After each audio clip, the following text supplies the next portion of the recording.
Welcome to Kanishka IAS. I am Mahendra Reddy. ఇటీవల కాలంలో భారత ప్రధాని నరేంద్ర మోడీ గారు ట్రినిడాడ్ టొబాగో దేశంలో పర్యటించింది మనకు తెలిసిందే. ఇది కరేబియన్ ఐలాండ్స్లో ఒక దేశంగా మనం చూస్తాం. ఈ ట్రినిడాడ్ టొబాగోకు భారతదేశానికి మధ్య 1835 నుంచే మనకు సంబంధాలు ఉన్నాయనే తెలుసు.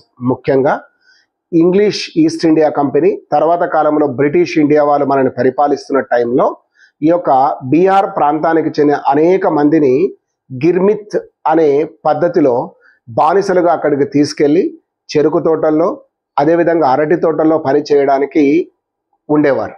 సో ఈరోజు భారత ప్రధాని అక్కడికి వెళ్ళినప్పుడు రామ్ మందిర్కు సంబంధించిన ఒక ప్రతిమను, సరయూ నది పవిత్ర జలాలను, మహాకుంభ పవిత్ర జలాలను, అదేవిధంగా అక్కడి ప్రధాని ప్రస్తుతం బీహారీ మూలవాసి అయిన కిషన్ ప్రసాద్ గారికి కూడా ఇది ఇవ్వడం అనేది జరిగింది. సో ఇది ఇండియా ట్రినిడాడ్ టొబాగోకు సంబంధించిన relations. Thank you all. Will meet in another video.